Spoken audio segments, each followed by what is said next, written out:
Hello, everyone.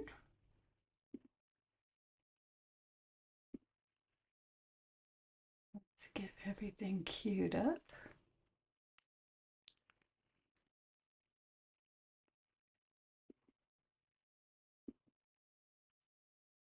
Let's see. I can't see what you're seeing yet, so let me refresh my screen and see what's happening. Okay, I see we have a few people here, so give a shout out in the chat so I can see who's here. How's everybody doing today?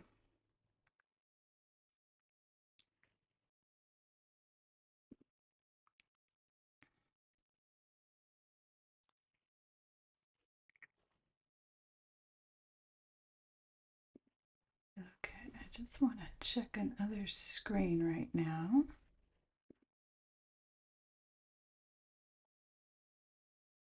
Okay. All right, can everybody hear me okay? I'm not seeing anybody in the chat. So if somebody's brave and just wants to even put an emoji in there, just so that I know, because I know that recently the chat on my end goes in and out. Hey, Leslie. Yay, thank you. A call from beyond. Okay, so it's 1:30, so I'm just going to go ahead and get started.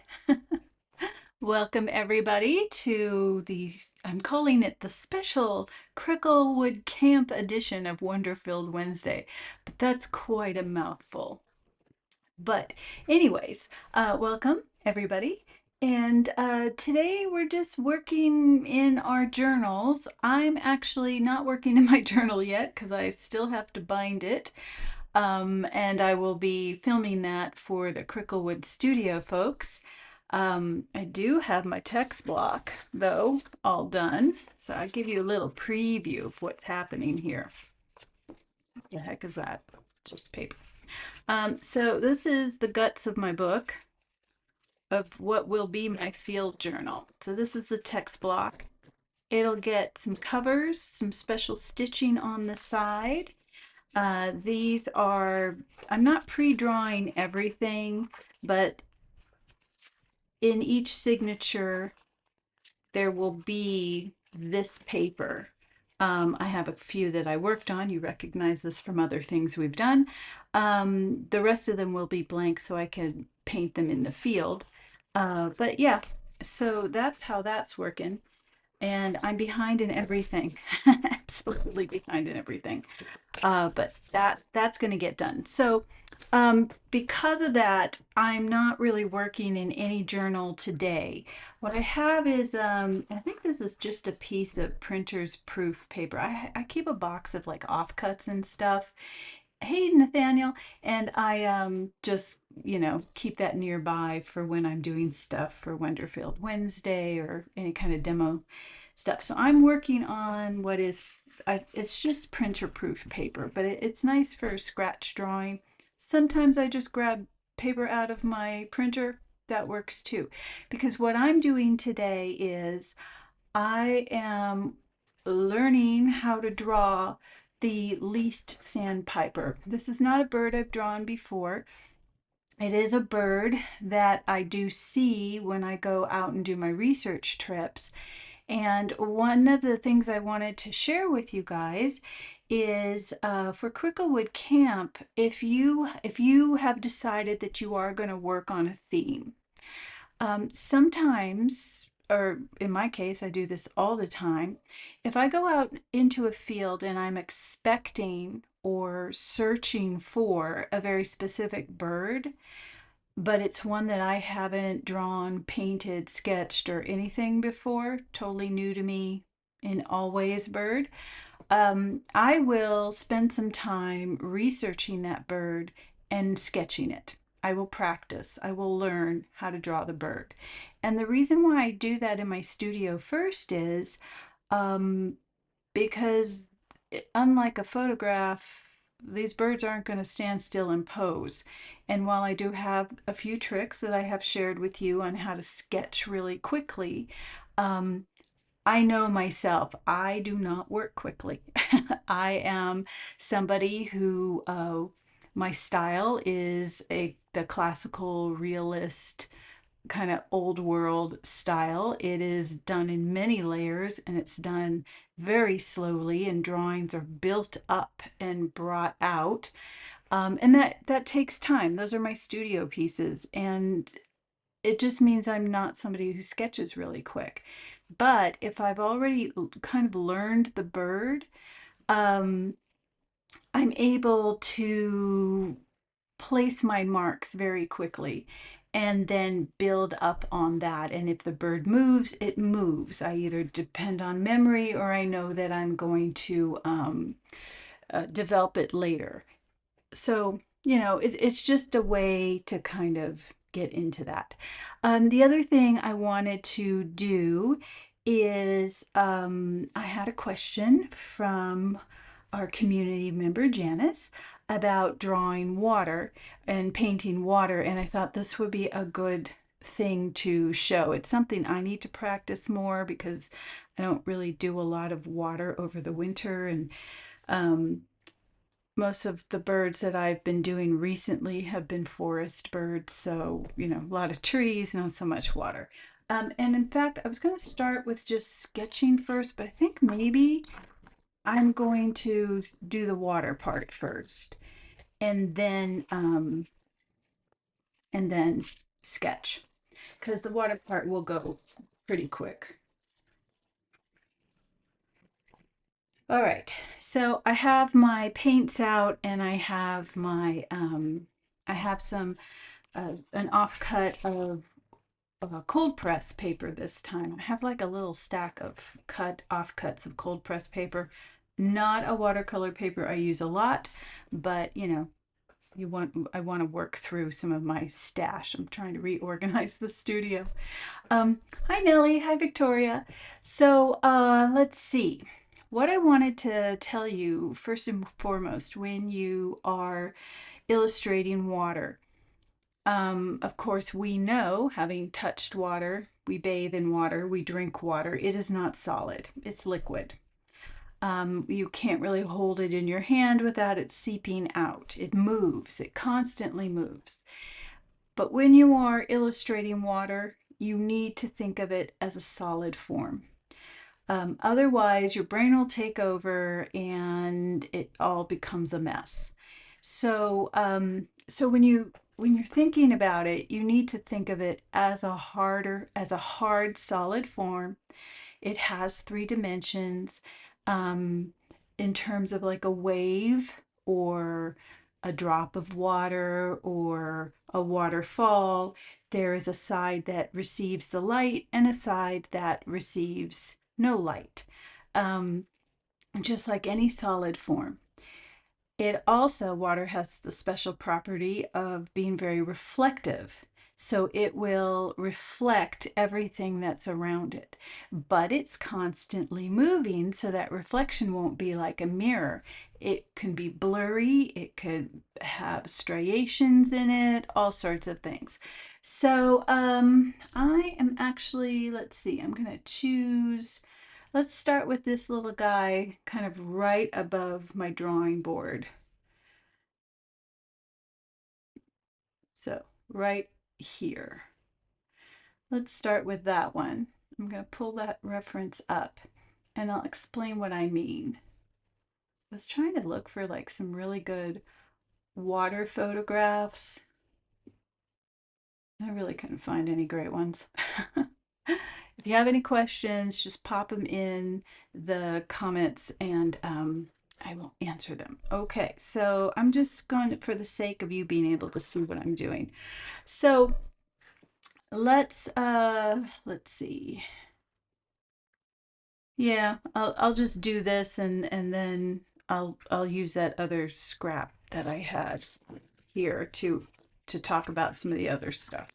Okay, so if I'm looking at this little scene, I've got my bird roughly right here. I'm just gonna say he's right there.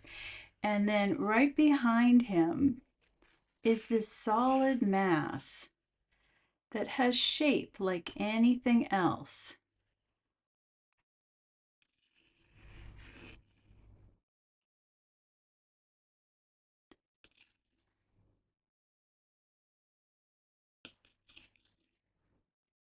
It's going to kind of go off my page. So, and you know me, I like to work in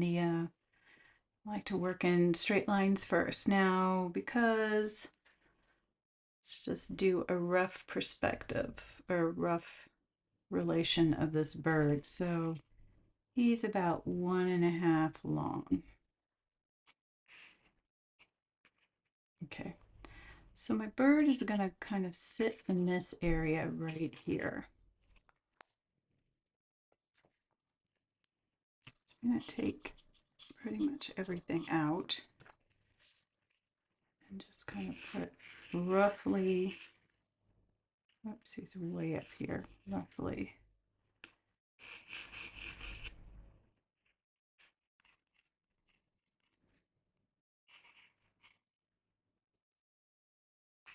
Yeah, okay. So I'm just kind of blocking him in. He's not going to be important for these demos, for this demo. But this tide line is. So I do treat this as if it were a solid mass, even though I know intellectually it is not. It is liquid.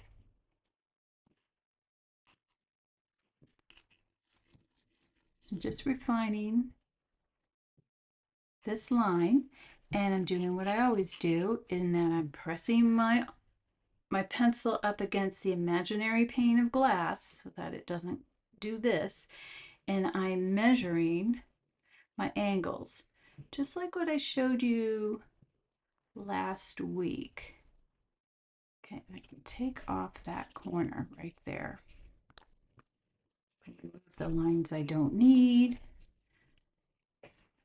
And now I just kind of come in and refine.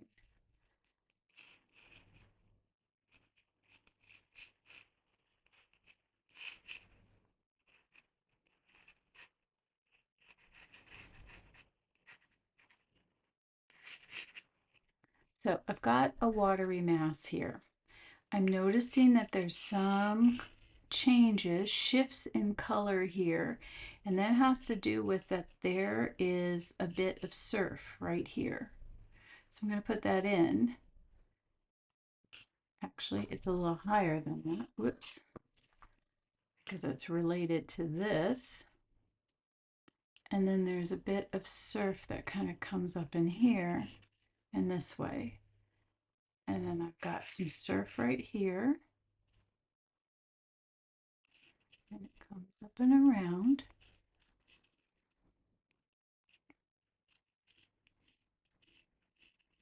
It comes behind the bird. Sand, water, bird.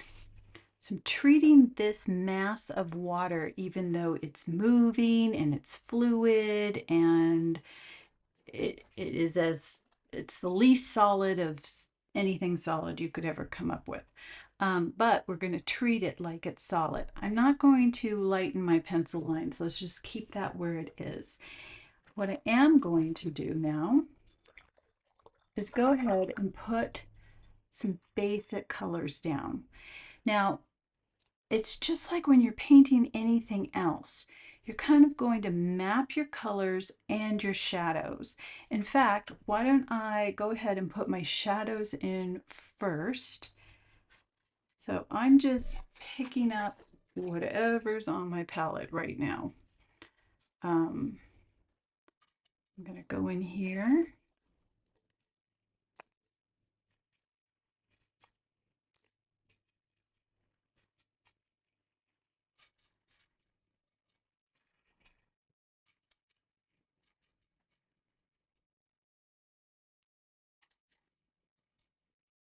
And that shadow is probably a little on the warm side.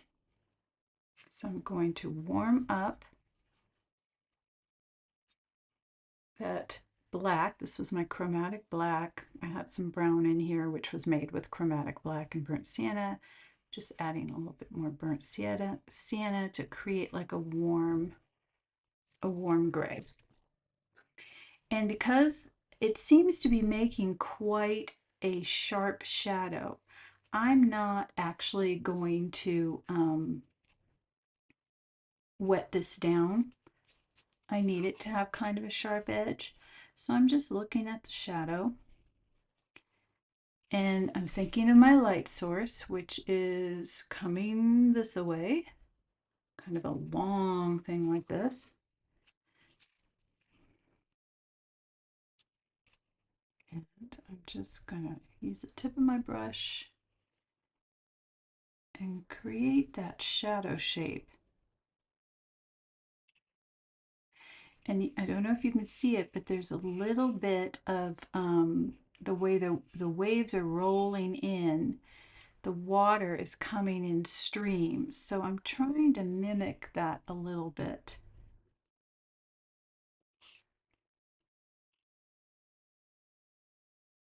And then we get that same little streams of shadow right here. There's another one right there.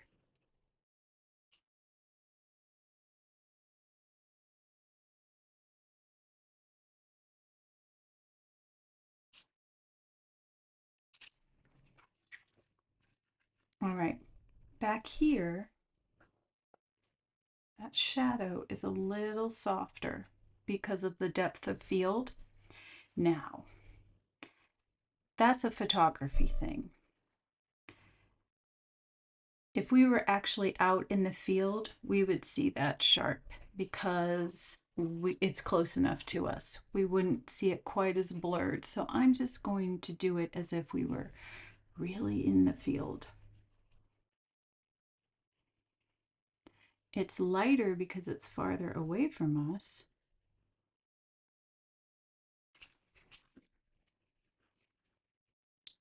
And there's one right here too. Okay. So I've created some shadows for the body of water. Let's pick up this bead. There we go.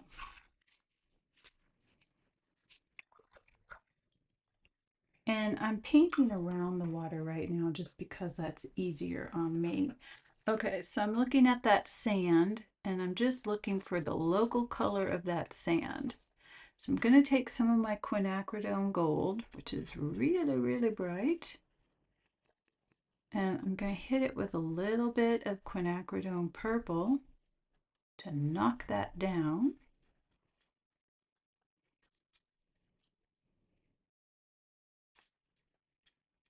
But not too much down. I want some of that brightness of that to move, to be part of this. Okay. And I'm watering it down.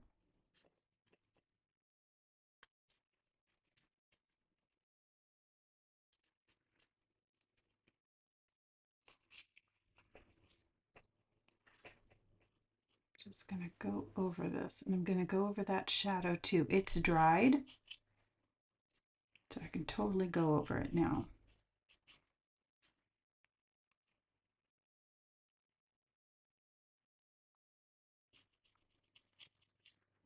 And because these colors are transparent, it's further warming that shadow up, which is fine.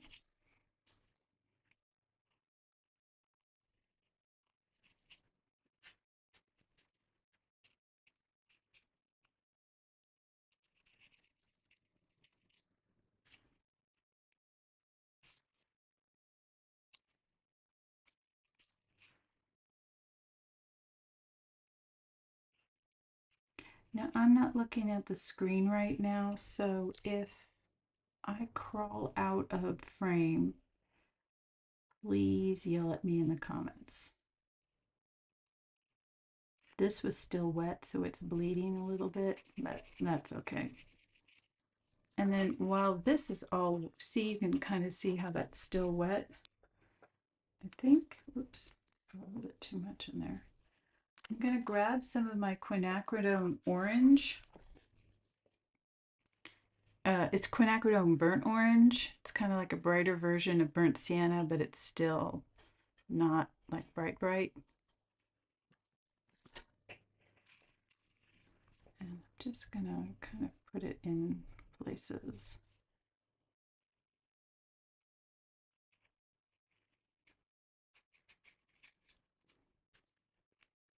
So this is wet on wet, what I'm doing right now. Something I don't do a lot in my studio work, but I definitely do a lot of it when I'm out in the field, just because I don't have my heat gun out in the field. Okay, while that dries, I'm going to put a base layer of the ocean in here. Now, given that if I were painting my bird and I were putting it in context of the water, the shoreline, I have to remember to key my values correctly. And we're going to talk about this next Tuesday and the Tuesday after and the Tuesday after. We're going to spend about 3 weeks on values because that is how you create that 3D feel. But I'm kind of jumping ahead, and that's okay. It gets, repetition helps us learn. But I want to make sure, since my bird is going to be my focal point, that I don't make the whites in the waves brighter than the whites in the bird. So I'm going to choose a very, very pale, icy, greeny kind of a blue.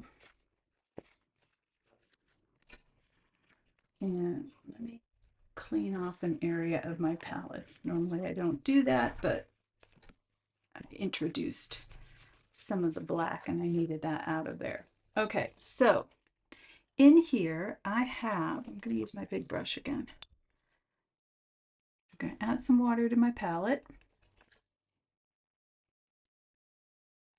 Okay, I want to make sure I stay in frame. Adding some water to my palette. And then I'm looking at my colors. If you are only working off of Munsell colors, go ahead and just pick up your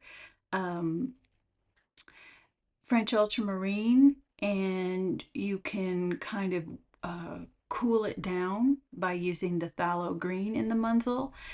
I have an expanded Munsell palette, which in the future I will explain to you all now, when we do another Tuesday unit on color and go beyond the basics. But for now, let's just think about, I'm looking at my source, and it isn't this color. I'm just going to put some right here. Well, let's just do it right here. It's not this color. This is ultramarine. This is too warm. It's greener than this. So if I'm looking at my expanded palette, I have a range of color of blues that get greener, greener, greener, greener, or cooler, cooler, cooler, cooler.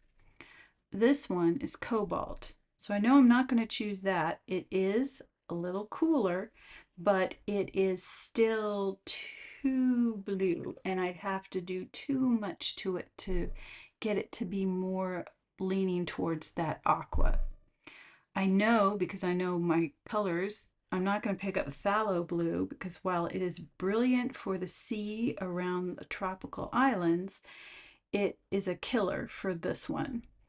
It's just too much. I have cerulean blue, which is the greenest of all the blues that I have. And this looks just about right with some tweaks. Going down the Munsell string, my next is a turquoise, which bridges the gap between blue and green. And so these two can be blended together to create exactly what I need. So here we go. Put some water here because I want it pretty thin. Now, cerulean is one of those colors that it's granulating, meaning its particles are big and it's going to settle into the paper, which is really kind of cool, especially since I'm using cold press. Those little particles are going to get trapped and it's going to be kind of fun. It also dries really fast, so it's not going to be as fun. So I'm creating a nice watery mix because I want one side of it to stay its native color. And I'm going to pick up some of this turquoise, which is a mineral color.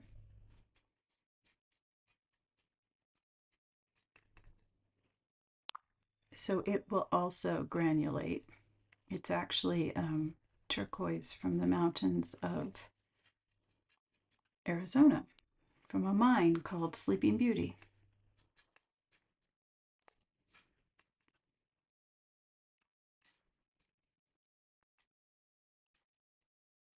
Okay. And the reason why I mix it up like that is because, again, this water moves, and I'm going to want to give that kind of, I'm going to want to indicate that with this first layer. Get my reference up. So I'm actually going to put, because I'll go around the bird, but basically I'm going to put down some water pretty much everywhere. And this is just going to help me dilute the paint. And because I don't do it right up near the edges, it's going to help me control the paint too. All right, so I'm going to start with the mixture that I have that's a little green. And I'm just going to want to kind of pay attention to just kind of the vague color shapes that I'm seeing in here.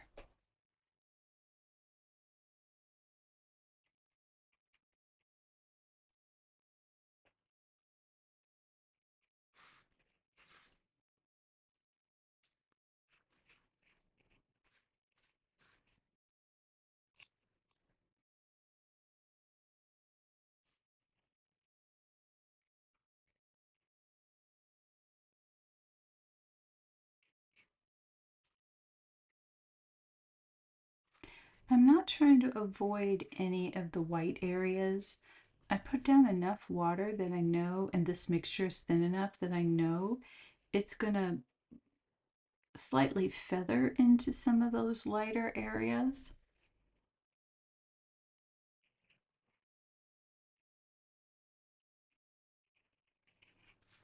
And watercolor dries lighter. So I'm thinking again in terms of the solidity here.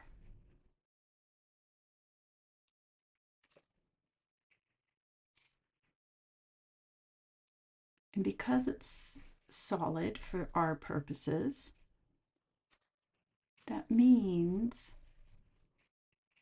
just softening up some of that line. What that means is we want to treat it again where it has an edge that is rolling away from the light and an edge that is facing the light or catching the light. So we have some of these lighter areas in here. All right, I am going to use my heat gun to dry this off.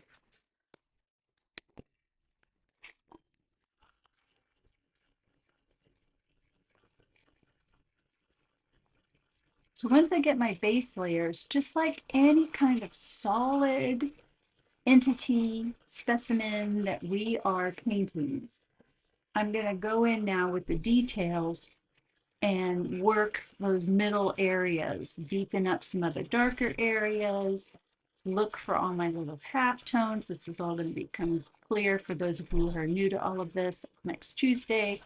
But I'm basically looking for the way the waves do this and what is catching the light, what is not catching the light. Does anybody have any questions so far?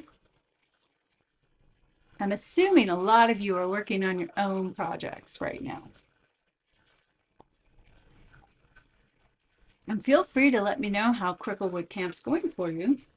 I see a number of you in the chat, which is great. I love it.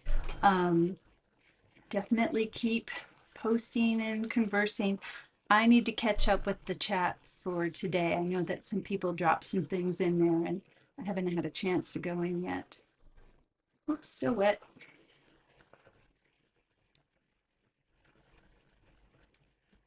Okay, but while this dries, let's work that sand a little bit more.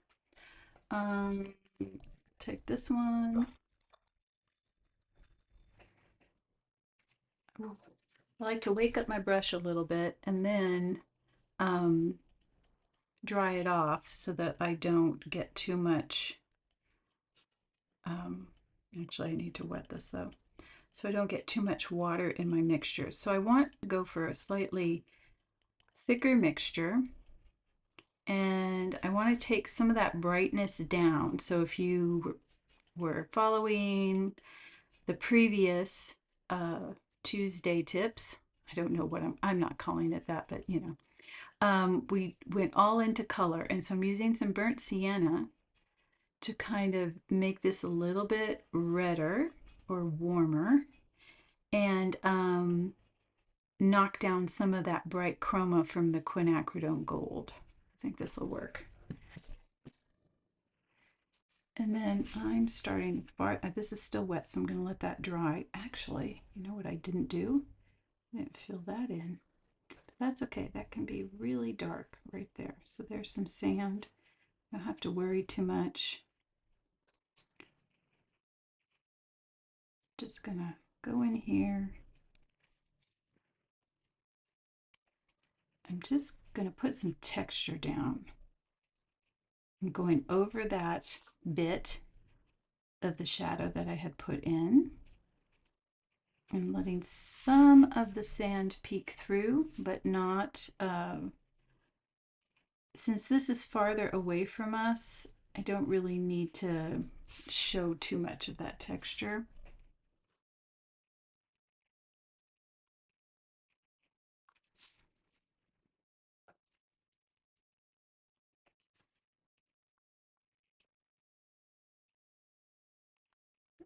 This darker is going to be, it's going to be darker near the base of the surf of that wave.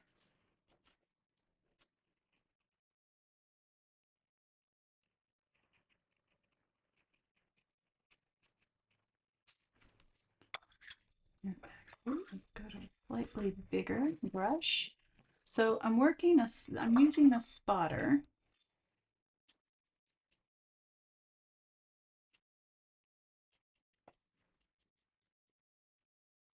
One of my all-time favorite brushes.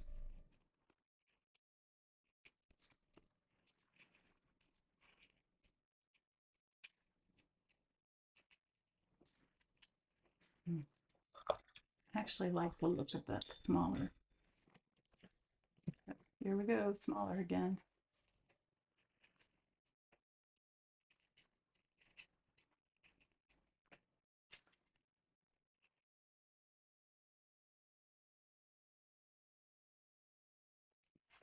Oh, cool, Leslie. So Leslie's working on her maps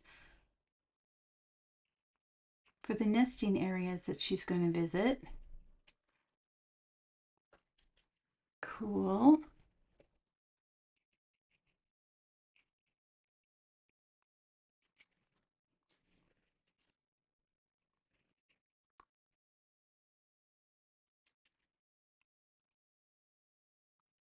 So the sand is darker because it's wetter right by the right by the surf. So I want to, and I'm not too concerned with getting that kind of detail up there. Oops. Because this is farther from us, but I want to make sure I've reflected that properly here.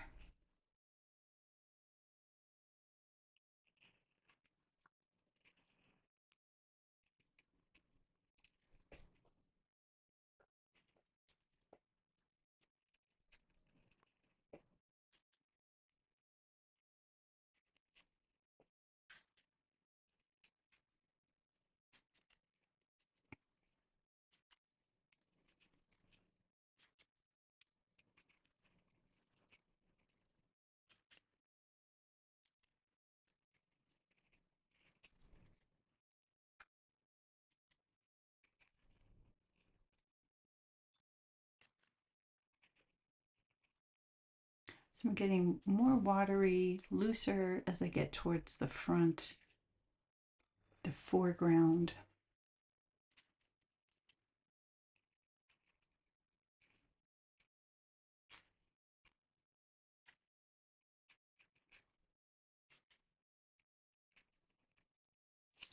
And we're just going to let that, the rest of it just kind of sit.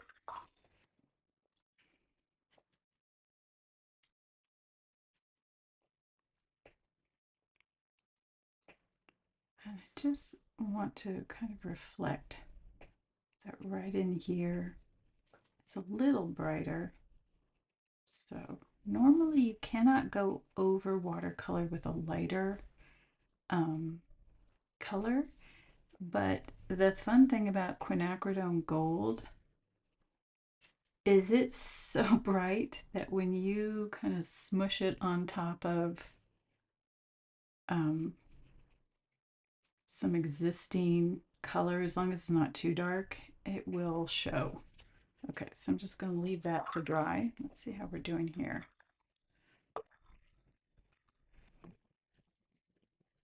I'm going to hit it with my heat gun again. This is still kind of wet.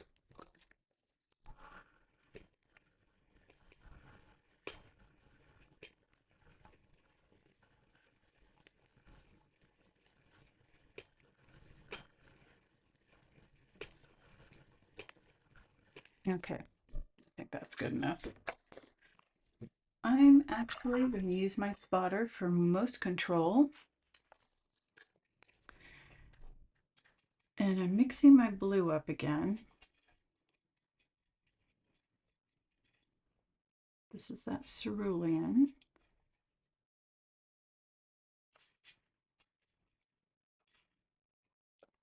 And I'm going to put some of the darker bits in. So I'm looking for the shapes in this body of water. Whoops, too much water. Too much water, too much pigment. And I am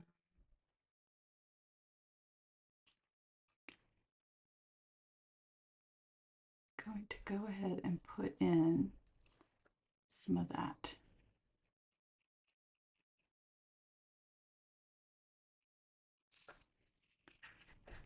And I'm looking in terms of how these waves roll. Again, looking at how, treating it like it's solid. Taking some of the pigment off my brush.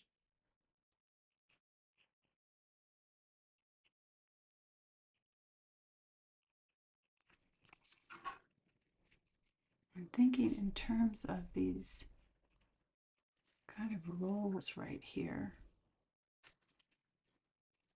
Okay, let's look for another dark bit. So right here, on the other side of this, there's a dark shape. Again, in the photo it's blurred. If we were here, I mean, you know, like really seeing this, it wouldn't look so blurred to us. I put the color down here first because it's darkest there. And then I'm bringing it up to this other little swell. and kind of using my brush to make the pigment move out and blend. I'm not really using water to do that. Okay.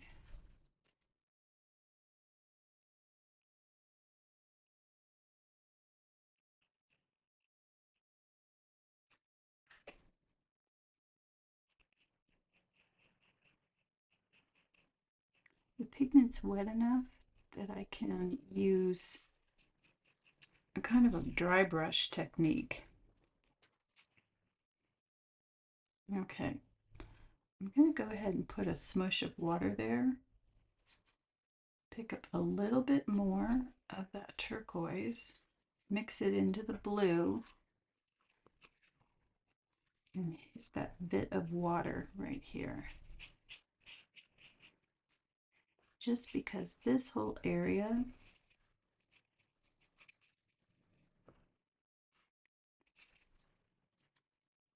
is the furthest from us.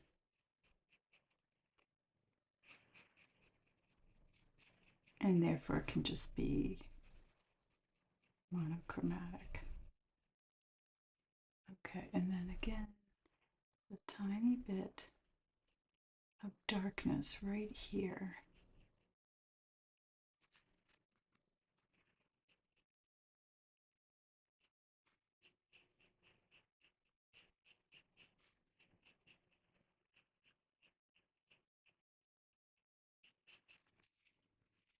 So I'm just kind of thinking of these masses of water.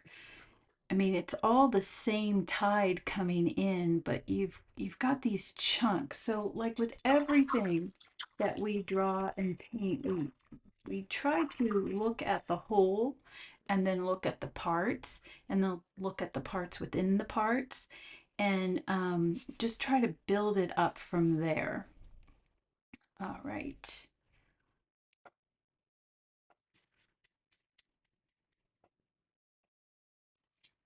Now I'm looking at this and I'm actually thinking these are too, the edges here are too harsh.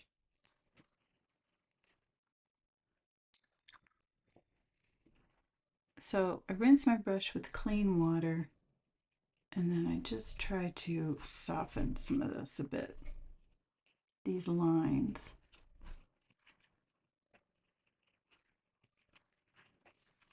Let me have a look at it here. Okay. And I'm going to use the clean water. I'm going to use, let's see, I use this brush again.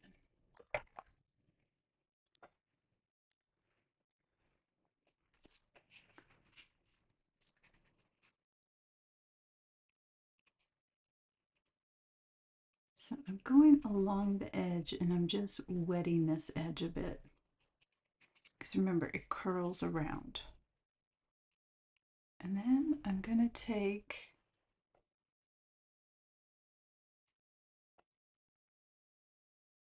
some of this mixture. That's this and this. I'm going to grab what I had in here, which was a little tiny bit of the black.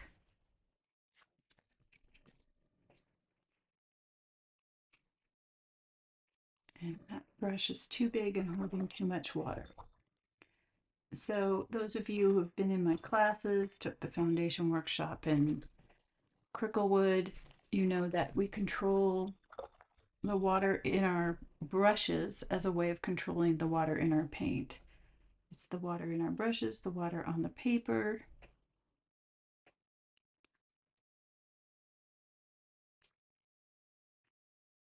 And part of that is using a brush that isn't too big, doesn't hold too much water. Like this one is holding too much water, it's too big. Let's go down to smaller brush. Smaller brush holds less water. Okay, so I'm just going to tease some of this paint up with a dry brush. And I'm thinking in terms of that curve. And this curve up here, and a little bit of the white.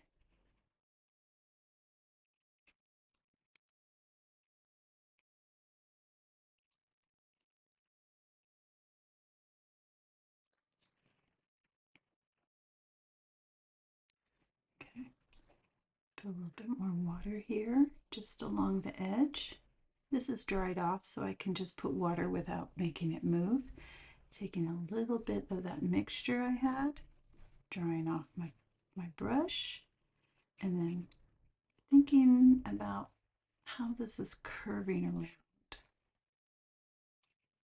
I'm looking at my reference, but I'm also knowing that I also have to think about where the sun is coming. Okay, so this is too harsh, so I'm just going to dry off my brush and soften that line, but not all of it. I want some of that white, or what we perceive as white, to kind of come up. I have to look at it like this. Okay. And then I don't really have to wet this, because behind my little bird friend here, it's kind of all dark. Remember, the waves come in like this, so I want to keep that angle.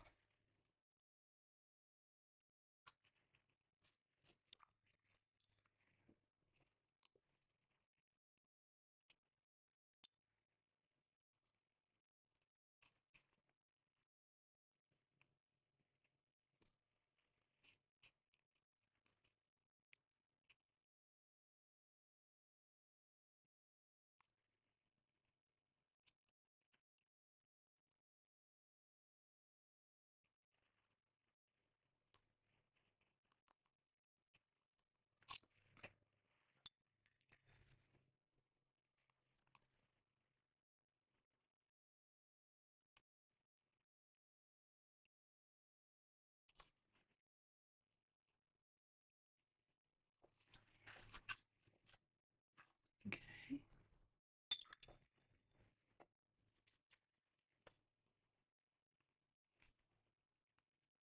And then remember, right here with a very dark,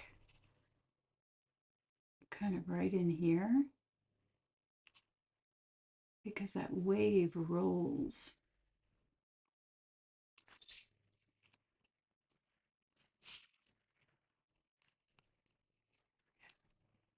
So it kind of comes up in here.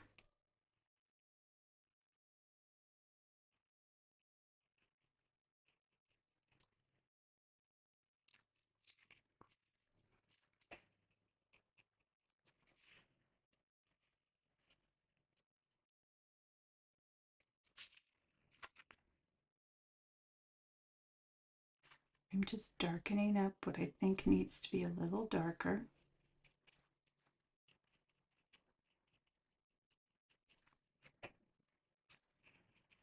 I just blotted my brush but didn't actually rinse it.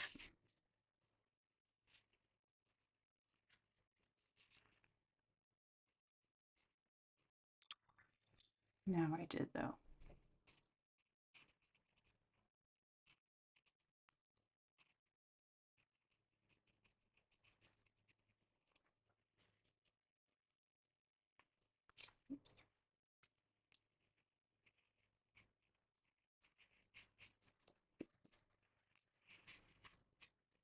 So I'm trying not to blend everything. Just, we're going to talk about edges, but sometimes it's helpful just to kind of keep a little bit of the edges crisp, and then have some of them not so crisp. Okay.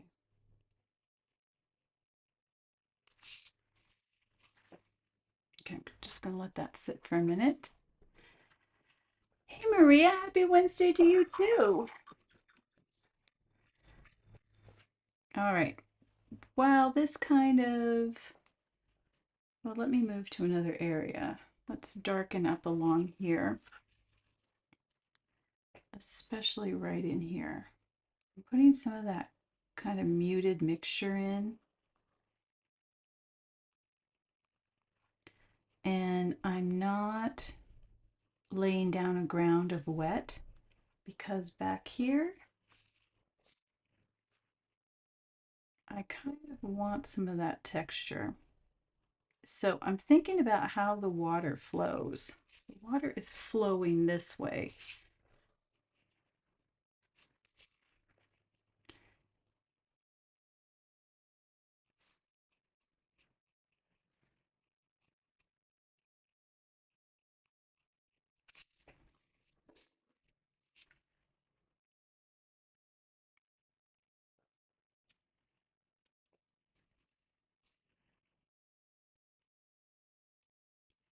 Okay. There's that.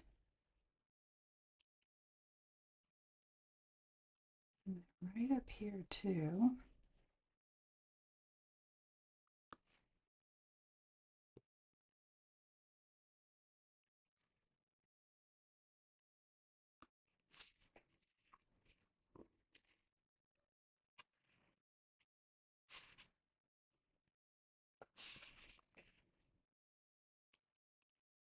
It's kind of deepening some of this dark area.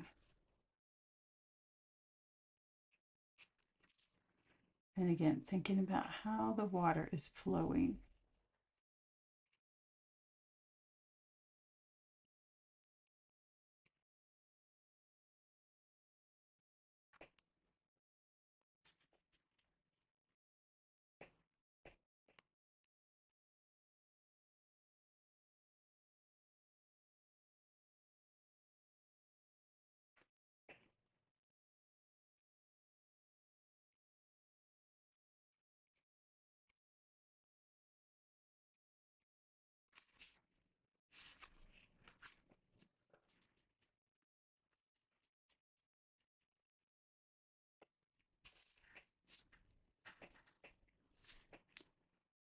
Oops, that's going to be too much water in the brush.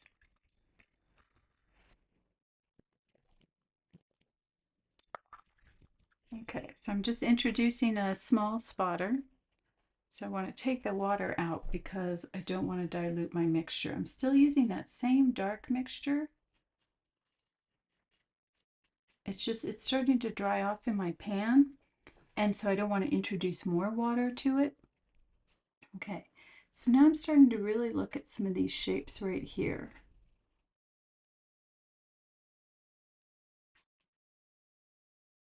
Because I'm treating this like it's a solid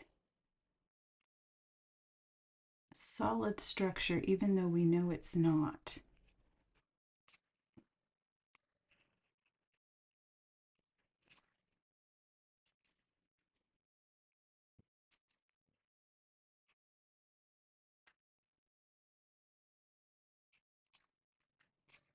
But here it's turning away from the light.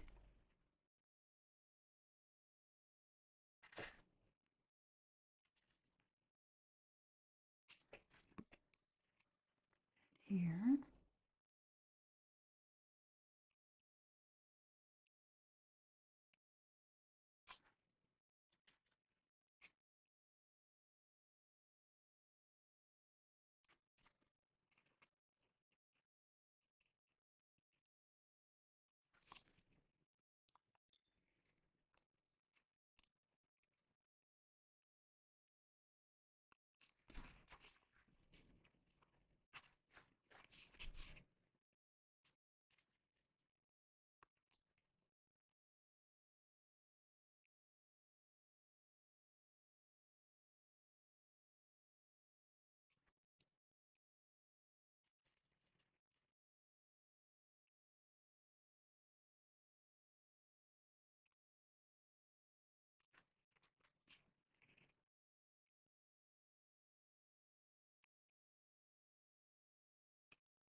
And so I've also, so I took some of this because it's got some of all of these colors in it plus black, but that's looking a little bit too chromatic. So I'm just going to take a teeny tiny bit of my dull red which is burnt sienna, and I'm going to introduce that because I don't want it to go green. Introducing a dull yellow is just going to make it greener. Introducing the dull red is going to actually cool this off because it's going to move us this way along the Munsell palette string and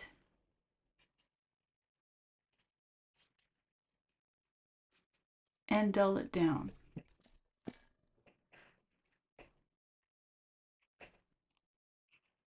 And I've got some areas in here.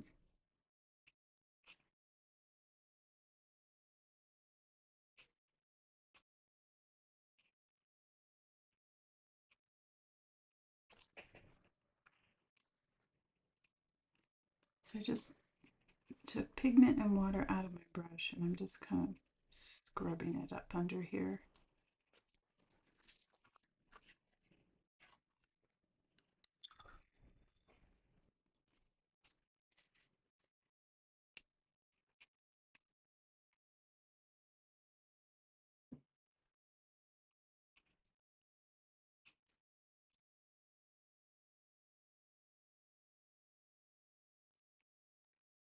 This is that part. It's a little darker because we're looking at it from underneath the bird.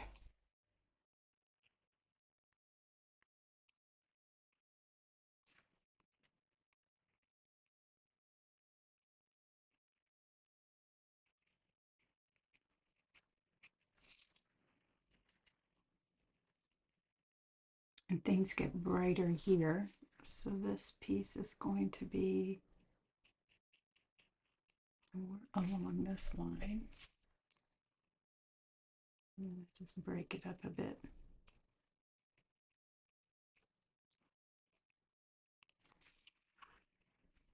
Okay, so again, thinking in terms of the solidity of it all.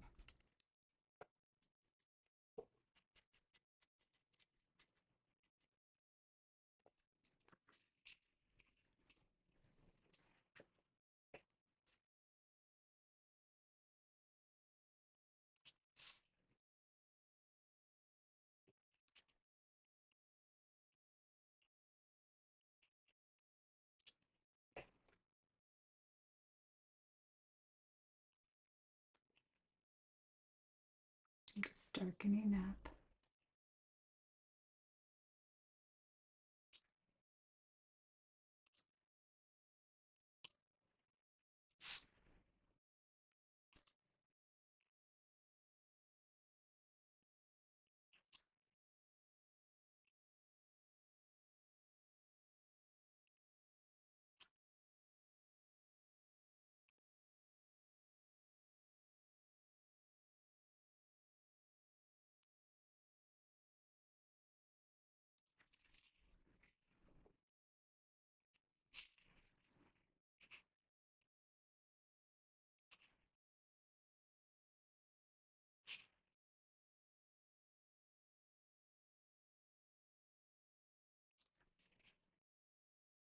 Kind of thinking in terms of breaking up some of this straight line.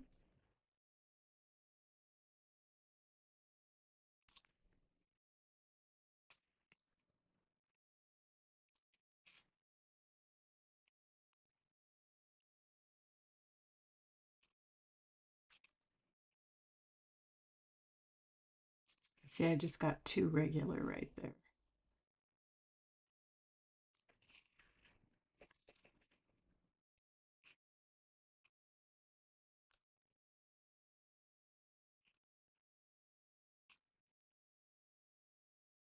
Okay. Just let that go for a little bit.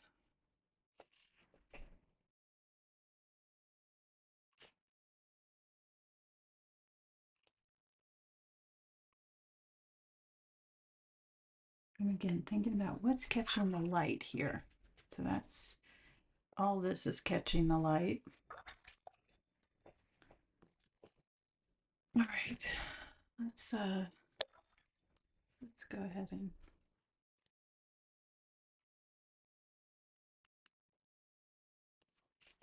I'm just going to do kind of a quick and dirty little bird here.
Okay.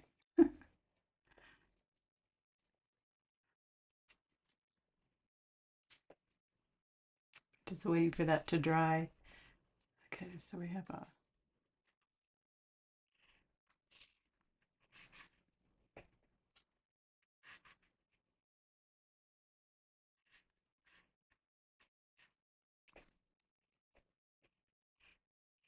oops.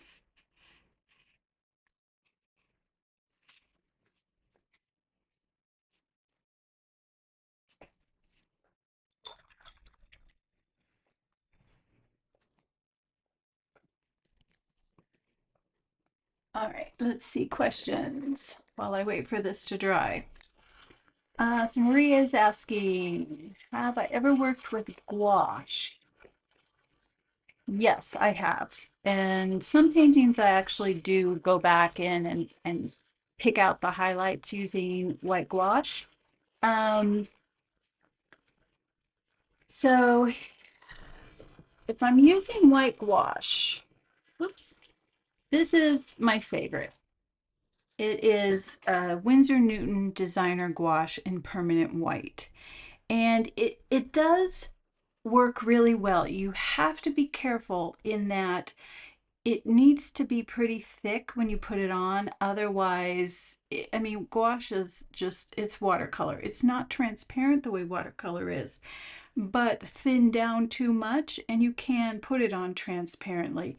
And given that watercolors can be rather saturated, unless you're using this rather thickly, um, it loses a bit of its opacity.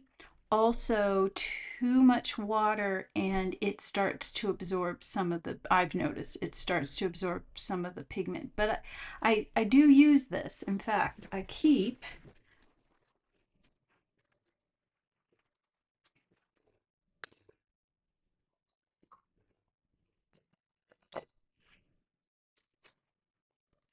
I'm coming back. I do keep a little palette here with just the white on it. It isn't something I use all the time though. I do prefer when I'm working on my big paintings to try to preserve the whites as much as possible, especially since white isn't what we think when we see things and we think that's white. It's actually not white. So what we're seeing white in the water is actually a pale blue, which is what I laid down first and then built everything else up on.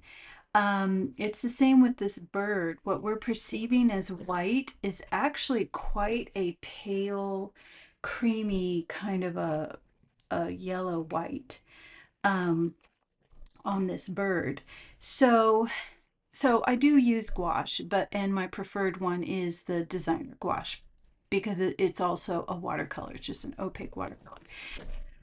However, if I really need it to have some pop, then I will use Dr. P.H. Martin's Bleed Proof White. I don't like to use this on my studio paintings, the ones that go into exhibits and all that stuff. But I do use this for illustration. It's a white ink. It's not paint. So it's rather thick. It's kind of separating in here. I don't know if you can see this. Hold on. So I use this for lettering. I will letter with this. It's kind of blowing that out. Yeah. So it's rather thick because it is an ink and you do have to thin it out with water. Um, so so it does need to be thinned out with water versus I can't get that open, but I don't have a gouache brush here. Oh, that's another thing. If I'm using it for watercolor, I actually use different brushes for gouache. I don't like to mix the two. Not that you can't. This is just opaque watercolor. It absolutely can be. I'm just weird. That's all. But the bleed proof white is the one that I use mostly if I have to add white to an illustration. I will use that one. I think it scans better. But yeah, gouache is certainly an option. I'm not a purist. There are some organizations you can't even exhibit with them if your painting has any kind of white gouache in it. It has to be watercolor. Um, and I'm just not. I don't. I'm good with if it gets the job done. The only time I'm a purist is concerning the Munsell colors and the Munsell palette and the way to do that. That's where I start to get serious. Alrighty. But now that we're talking about this, I do want to tint him. And he needs to be real, real pale. So let's see. Yeah, that's good. So I'm just going to run this over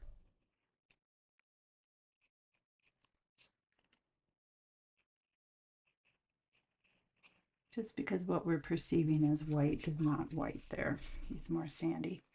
Um, so yeah, let's see, what time is it? Oh yeah, we're doing good.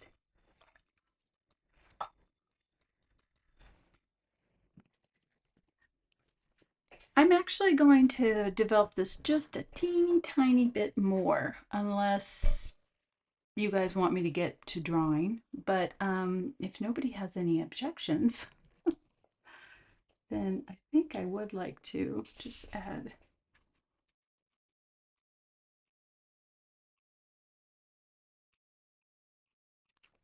Come on.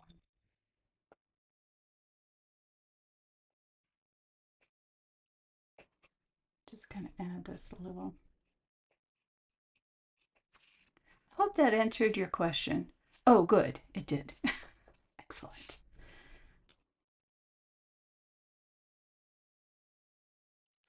Okay.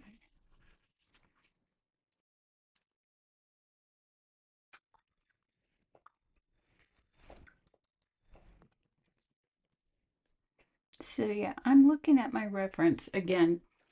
I think now that it's summer, if you have access to water, it's good to go out there with a sketchbook that can take watercolor, um, and practice. Go to a body of water and practice it. So let's see. Actually, don't want to do too much to the sand.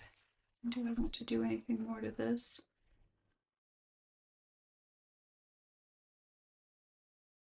Yeah, I want to darken this just a little bit more.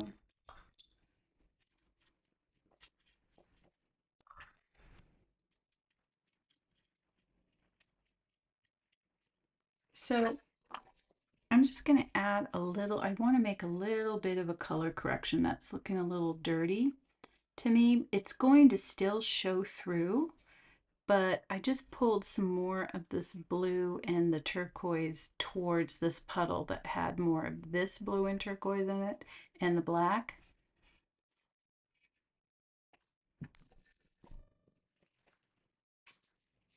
And especially, let's see, that's him. Yeah, especially right back here.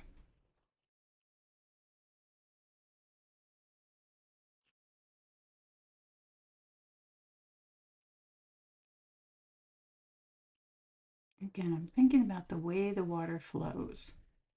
So I think about it as a solid mass. I'm going to add some of that.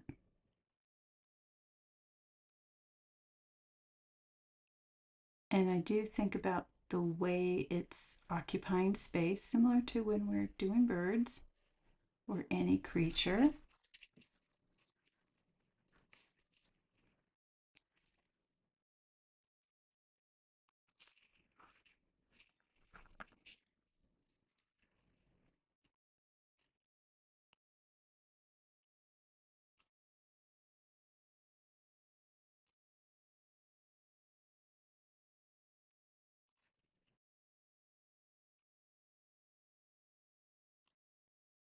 I kind of want to cut into this line. This line is looking a little too uniform, not organic.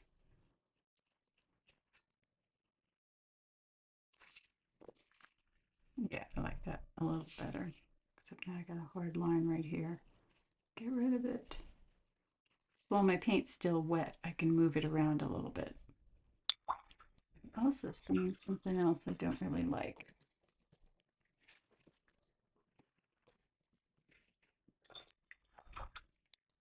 So provided you're using a pretty good watercolor paper or mixed media paper, you can lift things. So I'm introducing clean water, and I'm taking a risk because I just put something wet down, but that's okay. And then I'm blotting it. So I'm trying to kind of lift the pigment, flood the pigment so the paper releases it. I really do suggest you only do that trick if your paper is dry. because you run the risk of getting a tied line.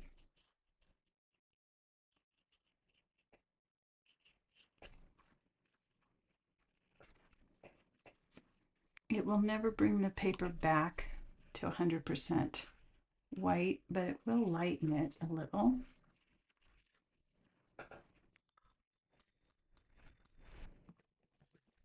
And then after you do something like that, you don't touch your paper at all. Wait for it to dry, but I'm going to help it dry.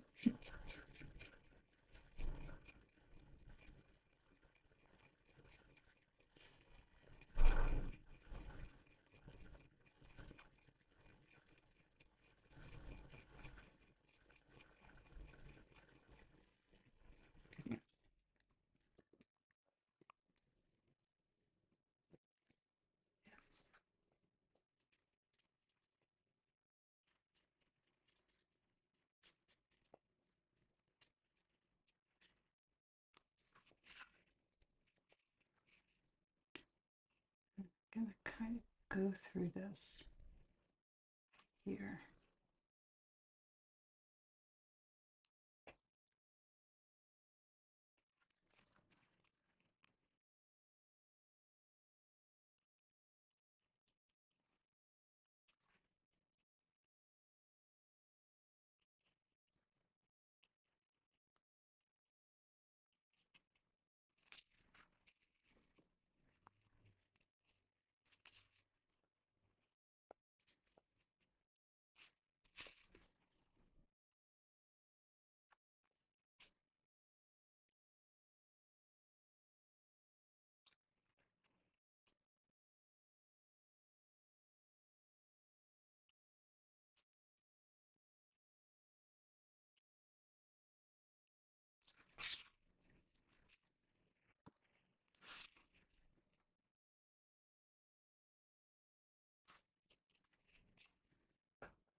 I'm just color correcting a little bit by adding a little bit more blue and making this edge a little irregular. Okay. Ick. But you kind of get the idea. Um, does that make sense? Oh, that's okay. Sending it twice. It's always a good thing. It's like, hey, let's see. Is there a way to distinguish the male from the female species of the bird? Um, Not unless you want to be rude. uh, you can tell within species based on color, but just some species. Like, for example, the northern cardinal is very obvious. The male is bright red with a black face mask, and the female is shades of gold and orange and red and brown. So you can definitely tell which one is the female. In many species of birds, the males tend to be brighter. In other species of birds, they are exactly the same. So the European robin, for example, unless you pick one up and look at its organs, you're not going to know which one is the female and which one is the male. I don't even think behaviorally you can tell. Correct me if I'm wrong if you know more about the European robin, but it was my understanding that they co-parent, so it's hard to tell. Um, Red-tailed hawks, for example, the females tend to be more auburn than the males. But yeah, so it really varies from species to species. Some are very obvious, some are not obvious at all. And the only way to be 100% uh, su sure is to do what's called sexing. And I learned this term because about 20 years ago, I had a flock of chickens, and that was the only way. Now, I had all hens, but and I never adopted anybody else's chicken. Sometimes, somebody says, I can't keep all of the chicks and you need some because I raise them for eggs. And you don't know unless you, it's the term is called sexing, and that is where you need to know what you're looking for. I don't know what I'm looking for because I haven't done it. I just had female birds and I let other people check to see if they were giving me female birds or male birds. But yeah, you kind of have to look that way. So yeah, let's see. Oh, of this particular bird. It's easier, I think, to tell the males from, not the males, the adults from the juveniles. So, no, this is the least sandpiper, and the females and the males look very similar to each other.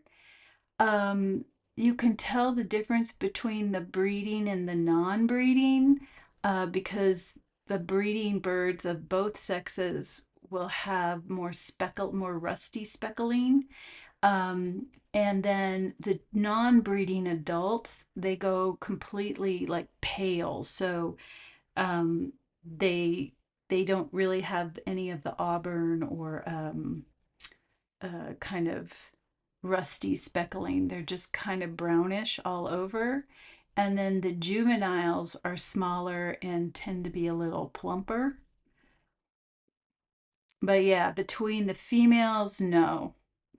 And again, I'm trying to remember. I'm still learning about the shorebirds, and I'm still learning about the least sandpiper. I'm not sure if they co-parent. I I believe they do. Again, if somebody knows shorebirds better than I do, definitely weigh in. But I thought they co-parent too, so that you can't really, um, you wouldn't really know. Based on what we're looking at, I would say this is a breeding adult, although the way I drew it or the way I painted it, it looks like a non-breeding adult. But just based on the reference, it's got the, I still have to finish him. He's not finished. Or she. She could be a she. So yeah, it's kind of hard to, but I think that's what makes it so fascinating too. Um, so I hope this answered Janice's question about how to paint water or anybody's questions on how to paint water. This is how I would approach something like the waves here, where they're not that important, so I don't have to get as detailed. It's more important to kind of show the context. Um, let's see. So the other reference photo that we have here, I'm going to put this one aside. I would not call this finished. This is a sketch, a watercolor sketch, but let's just use this here. This one. I don't have it taped down, so I'm not going to do a total drawing, but if you look at the one that's up, let's see. I'm getting better at this. So if we look at this one right here, let me pull up my reference. So this is the this ocean, this water body has a lot more shine to it. There's a reflection. It's reflecting it's reflecting the sky, it's reflecting the bird, it's reflecting uh the the movement of the water itself. I don't have any idea why that just went on.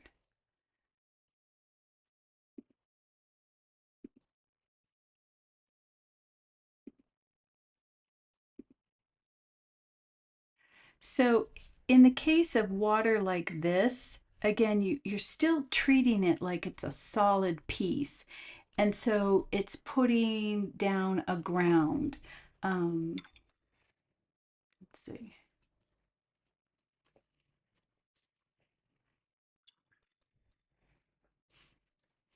I'm going to use a bigger brush. some water down. So it's like putting down a ground and then letting it dry.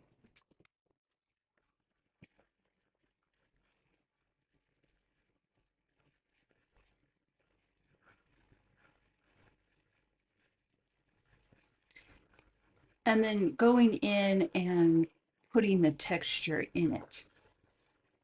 So like I said, it's going to be a little wet still. So I'm seeing that it's got, let's see, a little bit of what looks like almost like a burnt sienna in it. So if I'm doing that heavily textured area in the back, you're looking kind of at the direction of these little wavelets. They're not going this way, this way, this way. They're going this, see, this way, this way, this way, this way. And so you could use a very pointy brush or the tip of your spotter and just kind of skip across. I'm doing it too regular.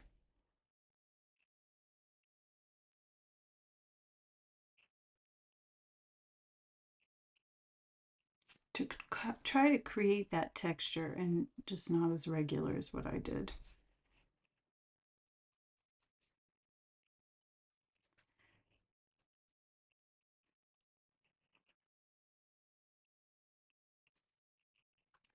Just to give that movement that's in there.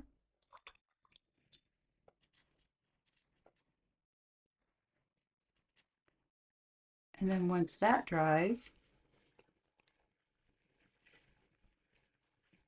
because it's reflecting not only this late afternoon light, which is kind of burnishing everything, hence the kind of notes of burnt sienna, but it's also still reflecting the sky, which, given that it's again late afternoon, is going to be, should be a little bit more purpley,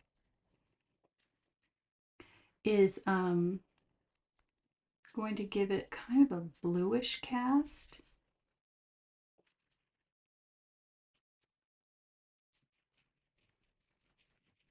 It's probably not the right color blue, but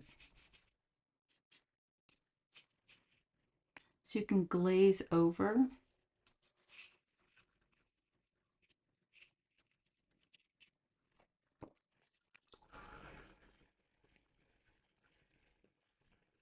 And then if you have something with a reflection in it like this, that's where you want to lay a ground first of water.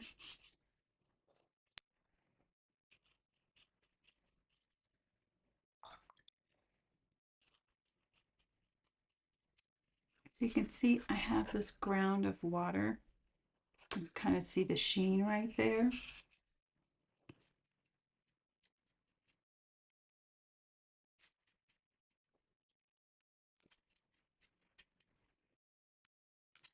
And I'm going to mix up kind of a bluey browny gray. This time I am using my ultramarine.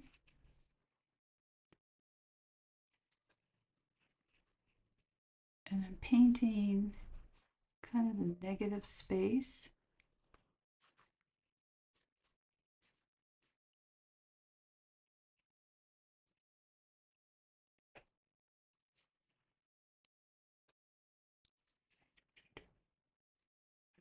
Here. Now, ideally, I would draw this in.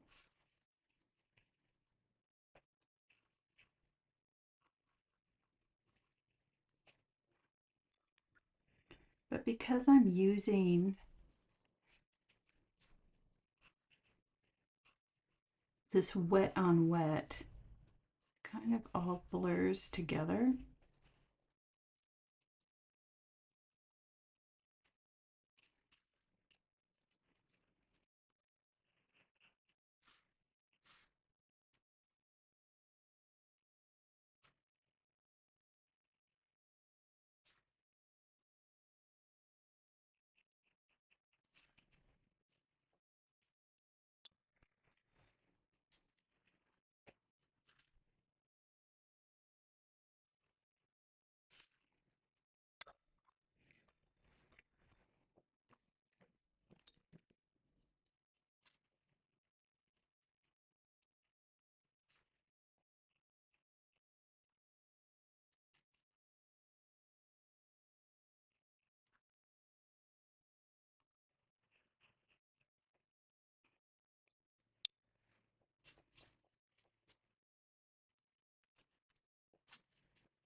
Ideally, you wouldn't have it do that,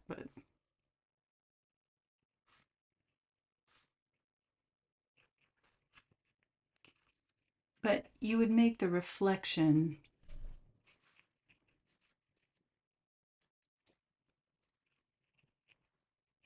You would basically recreate the bird in the wet on wet, so it kind of moves.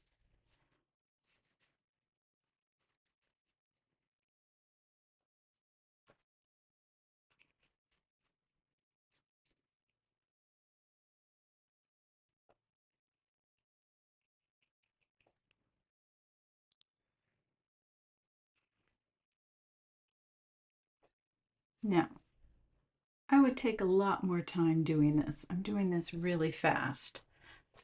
But I hope that just kind of illustrates the idea that when you are doing something that is reflection, and that may have been a little too much wet on wet there, but you create that blurry, ripply effect by working into your wet paint.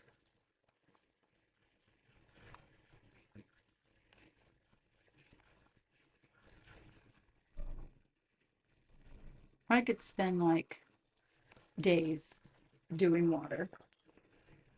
But that might be something we can practice together this summer. For me, it's very apropos with my shorebirds. I'm gonna have to practice a lot of this kind of stuff. Um, and it's best to take your time, otherwise you kind of end up with something like this.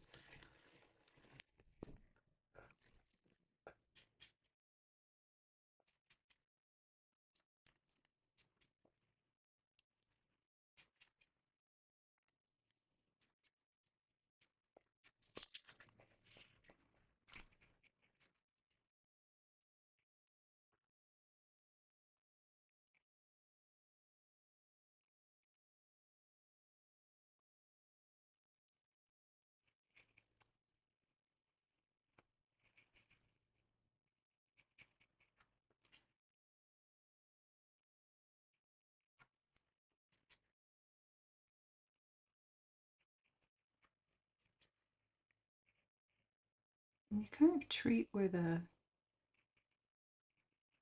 kind of meet like that. I think I'm just making it worse, but does that make sense though?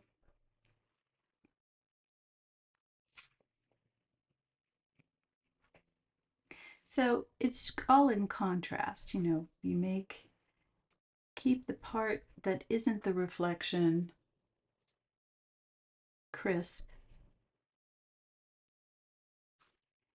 and the part that is the reflection, you let watercolor be watercolor. Um, we'll spend some time working a little bit more wet on wet. This is a little too fast. Um, Wet on wet should be approached very carefully and very deliberately. This was just kind of slapped on for demo purposes, but that's just an idea. And of course, there's so many other ways, splashes, that type of stuff. But even if you are working on something that isn't solid, like a solid water, piece of water, body of water like this, but you've got lots of sprinkles and splashes, the best way to address that is, again, look for your big major shapes, and then look at your edges. What can be a soft edge? What can be a hard edge? So let's see. Let's say I kind of had a body of water that was like this.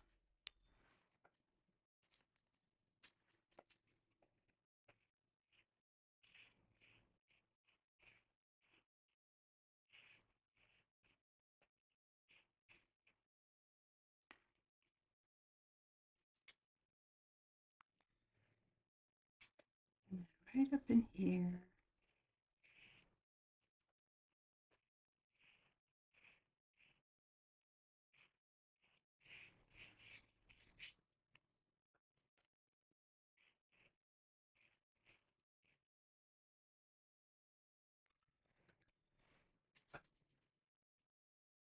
kind of have this splash.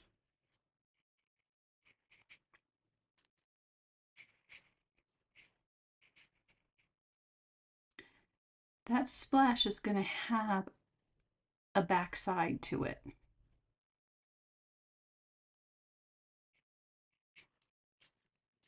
Now, sorry, but I'm freehanding this. Okay.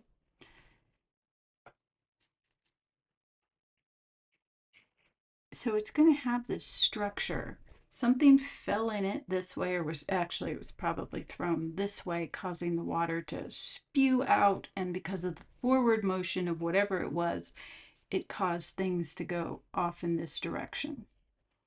So you have to think about it just like it's an animal moving. Okay, that inside cylinder, because that's what that is, it's a shape.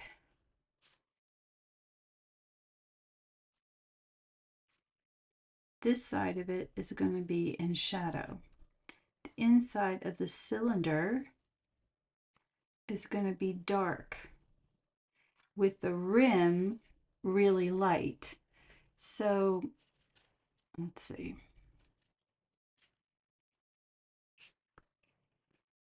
So if you had some darkness in here, and again, keeping it real,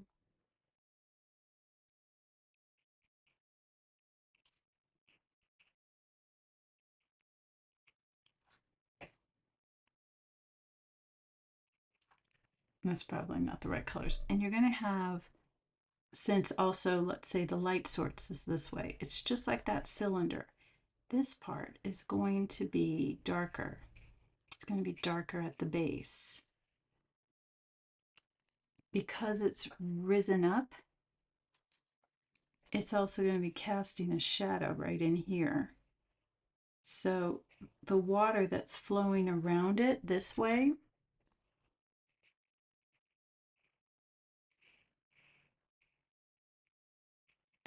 this whole piece is going to be casting the shadow. It's going to have a bit of a shadow at its base right here too. Maybe not on that side. It'll have shadow on the sides of the water splashing up. That water is going to have movement. But it's also going to be that cylinder in the round. And then you're going to have things like splatters. And this is where white gouache really can be helpful. If I had a background, a darker background, thick gouache spattered is going to make that illusion that something fell in it. But you have to think in terms of this cylinder. That is the geometric shape of a splash caused by something either being tossed in or a bird shaking its head or its beak in the water would cause displacement, and it would, if the bird was on this side or you threw a stone in this way, it's going to cause the displacement of the water to move this way. And then you have to think that splash has a form. It's water, it's not solid, but for our purposes, to render it, it's solid. So think of the geometric shape. Cylinder is most likely. Think of where the sun is coming from. In my scenario, I'm standing here tossing a rock in, and the sun is also on this side, which is why this whole backside is dark. There's a cast shadow because it's casting a shadow in. There are other things to consider too, in that water is also transparent in instances. It wasn't transparent here the way we were looking at it. It really was like a solid mass. It'll get more transparent as the splash moves out, but at the base here, it's going to be pretty solid. Okay. So that's my lesson on water. I hope this was helpful. I was going to sketch, but the water explanation took a little longer. Does anybody have any questions so far? But when you're out observing nature over the weekend for Cricklewood Camp, um, it might be interesting to throw a few water studies into your nature journals.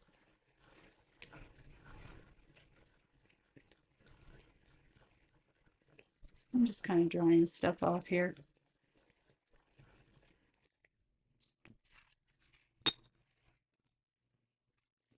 All right, I'm going to take a drink of water, see if anybody has anything.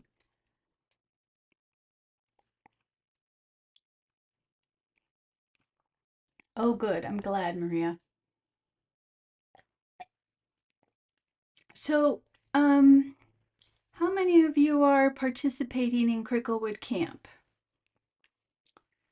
Just like throw an emoji in the chat.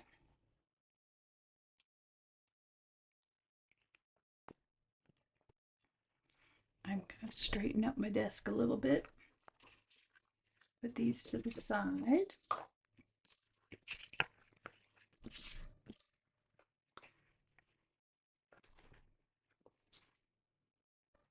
Let's see, how much time do we have left? Oh, we only have 15 minutes.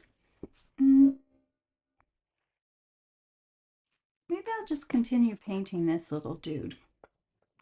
Let me get out one of my very, very fine brushes. Over there. Oh, Leslie is enthusiastically. I love all the emojis. So one person so far. Um, and I can't see everybody who's here, so sorry if I'm belaboring the point, but Cricklewood Camp is our July, August activity for everybody, subscriber, non-subscriber, everybody could participate. There is a post on the Cricklewood page called You Are an Artist in Residence. It has all the information. It is never, ever, ever too late to join in Cricklewood Camp. So if you did want to join in, I would head over to that post, and I will put a link to that post in the replay as well. I would head over there and see what it's all about. It's a lot of fun. We basically work on a theme and you choose the theme. It's a theme of your choosing.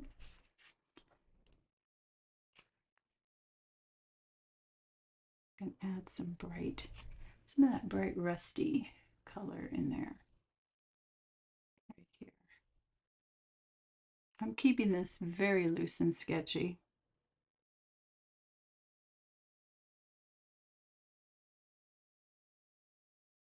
But I'm doing shorebirds. I know a number of people in the chat, and we have a chat that everybody could participate in. And I know that some people are also doing birds, so that's exciting.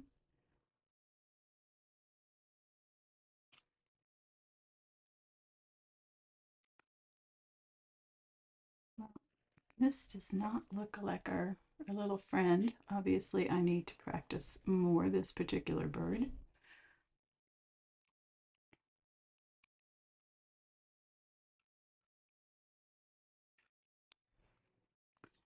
So I'm trying out these new brushes.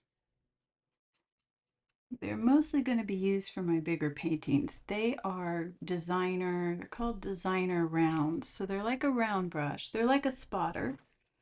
So this is my number 1 spotter, and this is a number 2 designer round. And the idea is a round brush would be somewhere between this spotter and this designer round. designer round has like this really sharp needle point.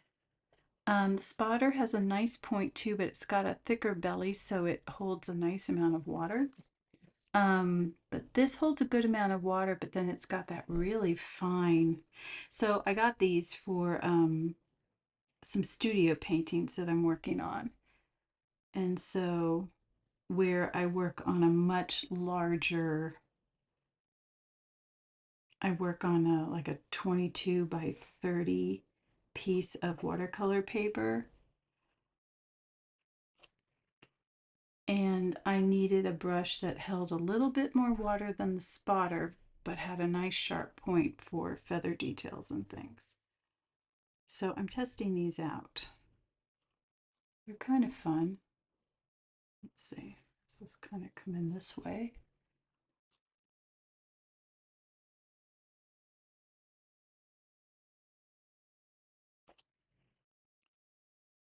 They're kind of neat because they're kind of like a script brush.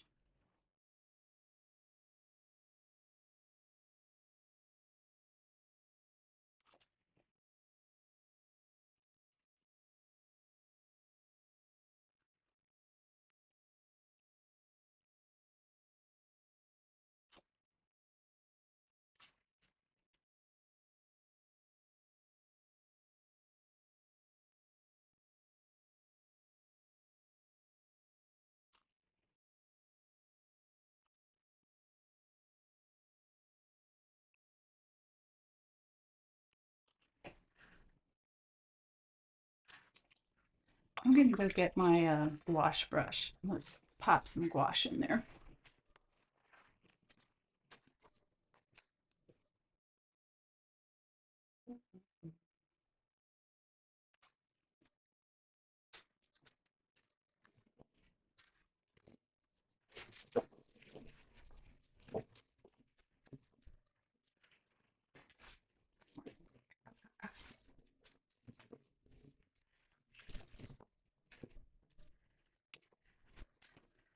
So like I said, I don't really use gouache often, but when I do, I pull out one of my junky brushes that can no longer be used for my studio paintings or any paintings because the tips are now just toast. And so I just use those. So I wet my gouache. I keep it in this little dish. And there are people who will spray it and let it get mushy. I actually don't. I just wet my brush.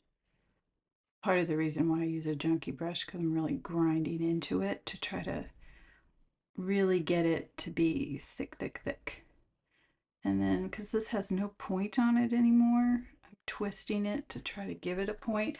Also, because gouache is thicker pigment particles, it's the exact same pigment. Whatever color gouache you use, they are the same pigments that are used in watercolor, but the pigments are bigger, the particles are bigger. So that's the other reason I don't use the same brushes for watercolor. It just makes it makes the brush like splay out. So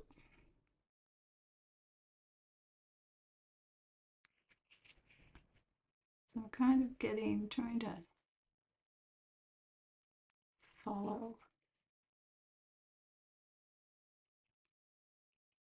the shape of his head.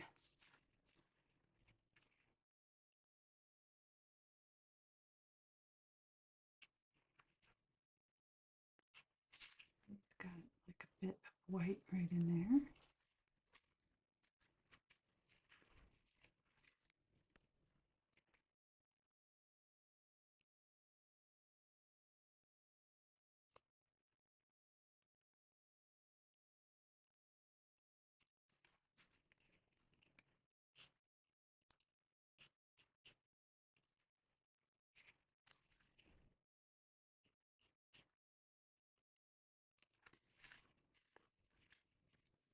He's looking a little mangy there.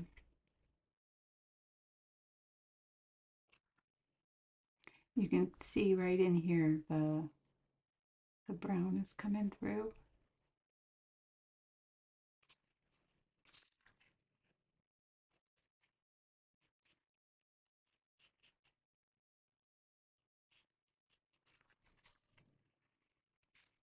So yeah,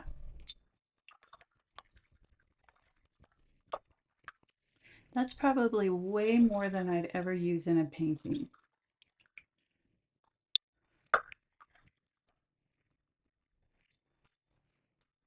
I will tell you, it's very helpful to use like a very, very, very thick. See, this brush is a little too like, but we're gonna do it anyways. His eye is too small to put a highlight, but I'm gonna do it anyways.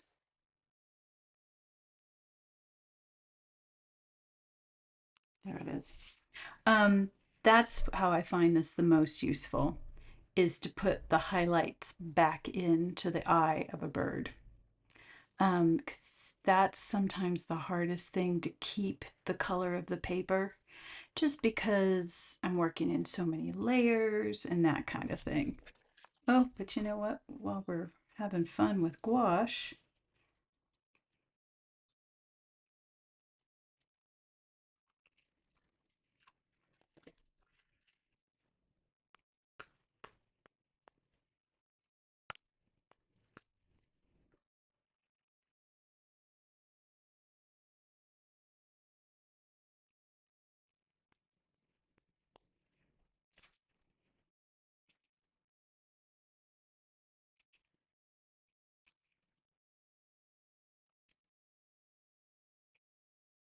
I'm thinking about where the light's coming from.